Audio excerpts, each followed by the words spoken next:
Hey there people. My name is Jay, and I am the Potato Man. Today I'm here to talk about the 1982 film Blade Runner. The memories I had of this film were from a 12-year-old Jay, mesmerized by those visuals and thought-provoking questions that I didn't quite understand. But because it has been years since the last time I saw it, I wasn't sure if it was as good as people said or the memories I had were distorted by nostalgia, which, honestly, happens a lot to people. For instance, the original Star Wars hasn't aged as well as people think it did. However, I still love it. Shit. Does this mean I have to do Rogue One, a Star Wars story? Fucking hell, Jay, look at the hole you got yourself into. Fuck. So, Blade Runner. The movie takes place in 2019 Los Angeles, where an alcoholic Harrison Ford trying to give a shit about anything. Wait, what's the difference between that and normal Harrison Ford? So Harrison Ford plays Richard Deckard, a retired bounty hunter cop that hunts replicants, who are androids. What's an android, you ask? Well, it's a robot who really looks like a human and even has organic skin and shit, instead of being a giant robotic pussy. Deckard, although retired, is asked to come back because he's the only one who can do the job. I need you dead. Which is weird, because he's a mess of a man. But Scotty had to keep up with the cliches, alright. Deckard accepts the job of tracking down 4 replicants who have escaped to Moon Base, because, for some reason, he has no choice.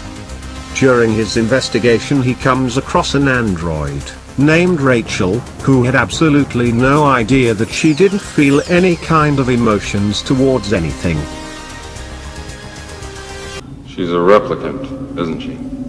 I'm impressed. How many questions does it usually take to spot one? I don't get it, Tyrell. How many questions? 20, 30 cross-referenced. It took more than 100 for Rachel, didn't it? She doesn't know. She's beginning to suspect, I think. Suspect? How can it not know what it is? Commerce is our goal here at Tyrell. More human than human is our motto. So Deckard rapes her, falls in love with her, even though he knows she will never feel the same for him.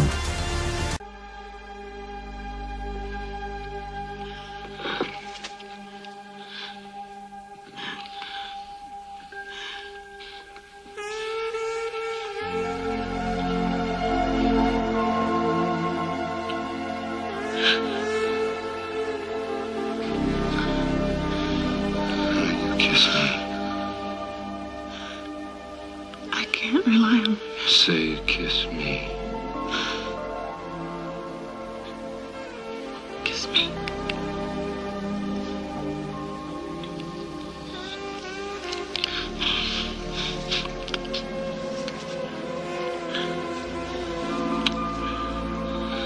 I want you. I want you. I want you. Put your hands on me.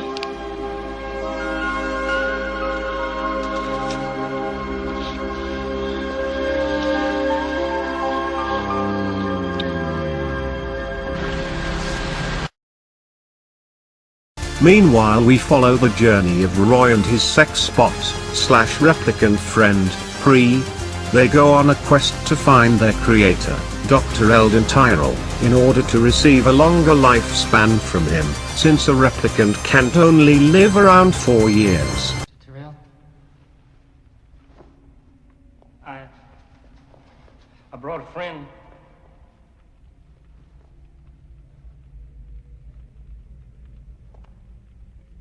I'm surprised you didn't come here sooner.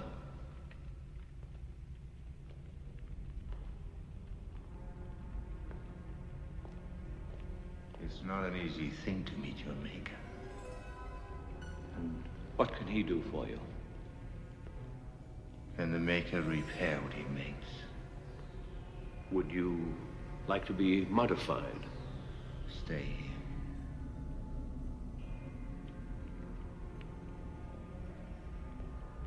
I had in mind something a little more radical. What seems to be the problem? Death. Death. Well, I'm afraid that's a little out of my jurisdiction. I want more life, Father. The facts of life. They achieve the goal of reaching Tyrell by manipulating a man named J.F. Sebastian. But, unfortunately, Tyrell can't make Roy and his mates live longer. Because, science. So Roy kills him. 'Cause that seems like a great idea. Imagine if humans found God, and because God wouldn't give them any more life they killed him. Oh wait. The two plot lines involving Deckard and Roy converge at the end, when Deckard magically finds out about Roy's whereabouts, and tries to retire them. If you know what I'm saying. Deckard finds sex bot McPress, but she decides to do some contemporary dancing when she gets shot once, so Deckard shoots her a second time, and she bites the dust. More like she bites the rust. Because, she's a robot. No? Fuck. Roy plays around Deckard in a deadly version of quote-unquote hide and seek. But also the equivalent of a kid, aka Deckard, hiding behind a curtain and his dad, aka Roy, seeing him right away, but continuing play around to make the kid feel like he's doing a great job at hiding. I'm gonna have to kill you. Unless you're alive. You can't play, and if you don't play...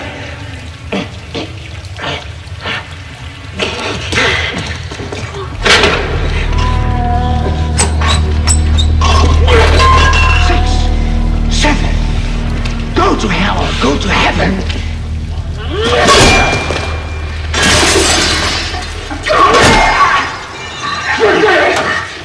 That's the spirit.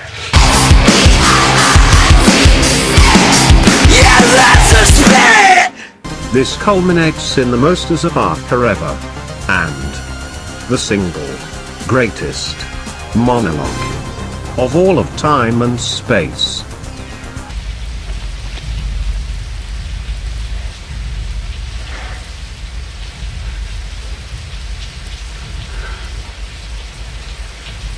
I've seen things you people wouldn't believe. Attack ships on fire off the shoulder of Orion. I watched C-beams glitter in the dark near the Tannhauser Gate.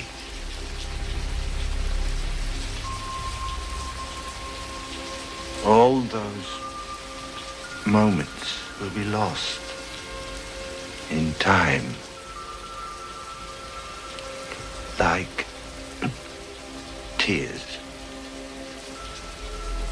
in rain. Time to die.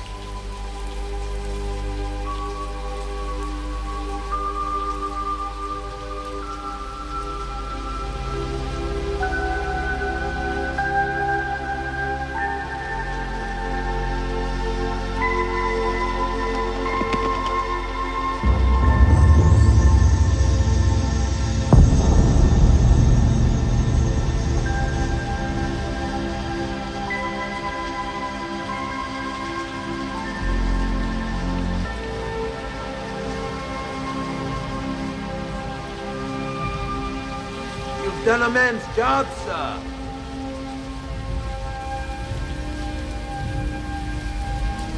The film ends with Deckard picking Rachel up to go on a vacation, but Deckard finds a unicorn origami.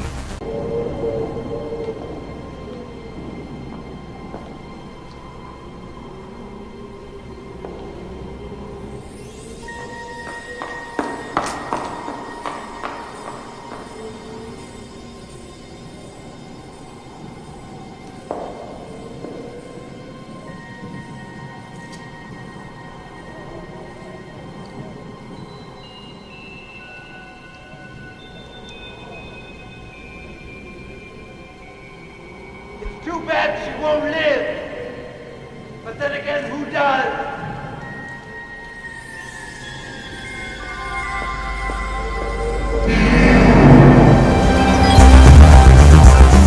Now, I could explain to you what this means, but I'll let Scotty explain it for me.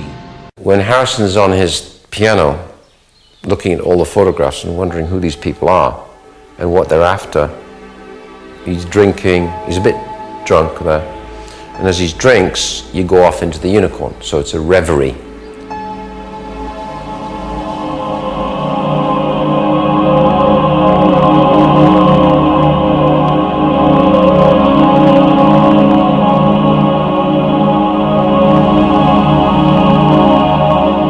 And that was the only reference right there to this abstract image, which is a unicorn. Because at the end of it, he comes out of his thought process. And that never occurs again till the end of the movie. Because when he comes in that apartment, he thinks Eddie's gone in there and killed her. Because they know where she is. And when they come out, there it is. Looks like the unicorn. And it means? He's a replicant. What? Deckard could have been a replicant all along? Blurring the line between man and machine, real and fake? Fuck that shit. Let's show an old Deckard 30 years later, which destroys the original question since replicants only live around 4 years. Why, I hear you ask? Because Hollywood needs that sequel money way after it's any relevant, of course. Like they do with everything else.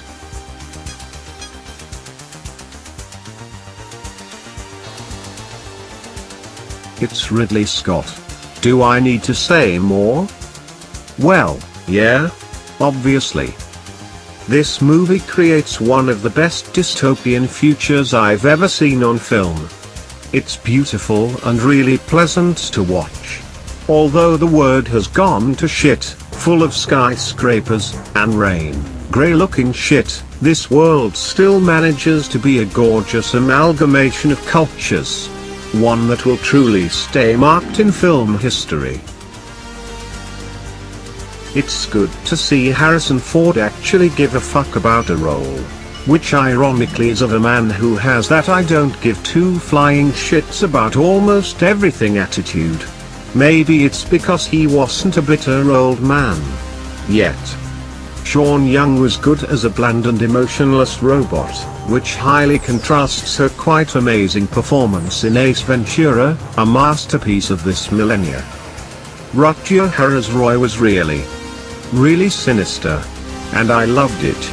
And that monologue at the end sends a shiver down my cock, right into a tube song. At the time of the release, a whole lot of people thought Blade Runner was overrated. If you think that, I'll just ask you. What the fuck is wrong with you, mate? Okay. You can like whatever you so wish. But Blade Runner is a sci-fi masterpiece. The directing is great. The visuals are great. The soundtrack is great. The performances are great. It makes you think about the nature of humanity, and shit. I seriously couldn't find flaws in Blade Runner. With that in mind, I'm giving this movie a whopping 10 out of 10.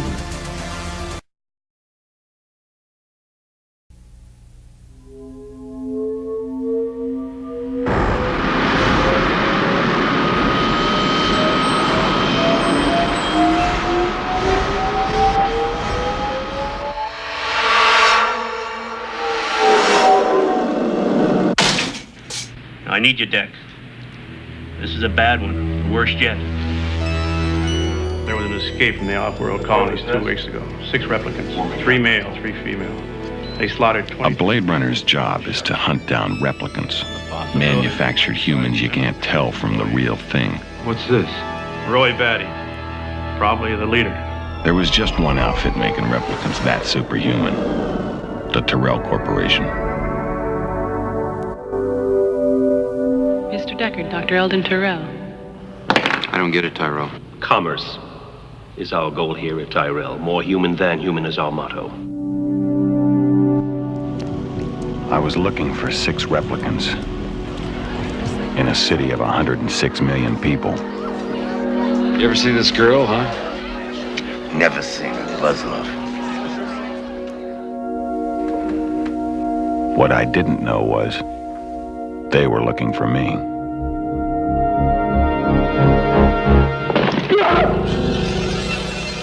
Questions. I just do eyes. Genetic design. Just eyes. Hello? I'm in a bar here now, down in the 4th sector. Why don't you come on down here and have a drink? That's not my kind of place.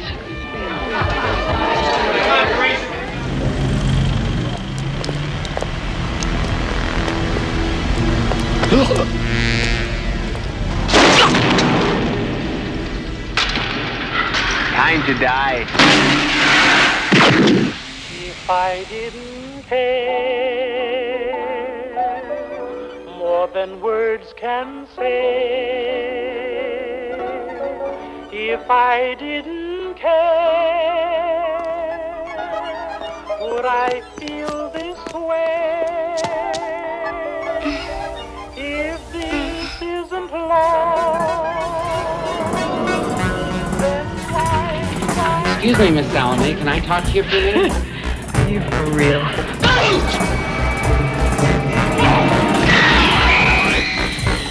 He's a damn one-man slaughterhouse. I'm going home.